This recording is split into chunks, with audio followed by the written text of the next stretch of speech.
Mercedes to experiment on Lewis Hamilton's car to bridge Verstappen and Leclerc gap.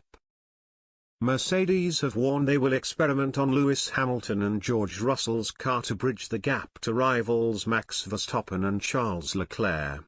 Andrew Shavlin, Mercedes trackside engineering director, said the team had quite a lot to find in pace to challenge the cars ahead. However, he warned the team did have a bit of a margin to the cars behind, which would allow the Silver Arrows to take some risks. He said, "We're under no illusions what that performance gap is, and in Jeddah, it was ultimately a bit bigger than in Bahrain. But we've got quite a lot to find both in qualifying and on long run if we want to challenge the Ferrari and the Red Bull cars. However, behind us it looks like we have a bit of margin to that midfield. We need to do a good job to be ahead of them, but we have a bit of margin, and that buys us a bit of breathing space to allow us to experiment on the weekends, to try and bring solutions to lift the level of performance of the car." Mercedes still lie second in the Constructors' Championship after benefiting from a double Red Bull requirement in Bahrain. However, Hamilton finds himself almost 30 points off the championship lead after scoring just 1 point in Jeddah. Shavlin added Mercedes do have a plan in place to solve their issues over a phased process.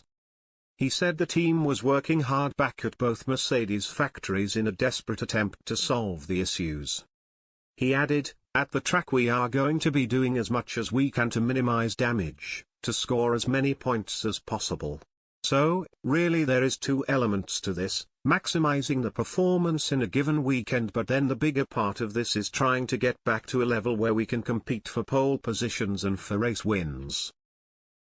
It is understood Mercedes will bring the first of its new updates to Australia after pushing production forward. A new aero package was expected to be introduced at Imola or Barcelona, but this has now been fast-tracked. After the race in Saudi Arabia, team principal Toto Wolff fired a warning to their rivals that the team would not be fixed until the errors are resolved. He said, "We're not going to rest until we are back in the mix. But you're absolutely right, it's no fun at all. It's an exercise in humility, and it's going to make us stronger in the end, even though it's not funny right now."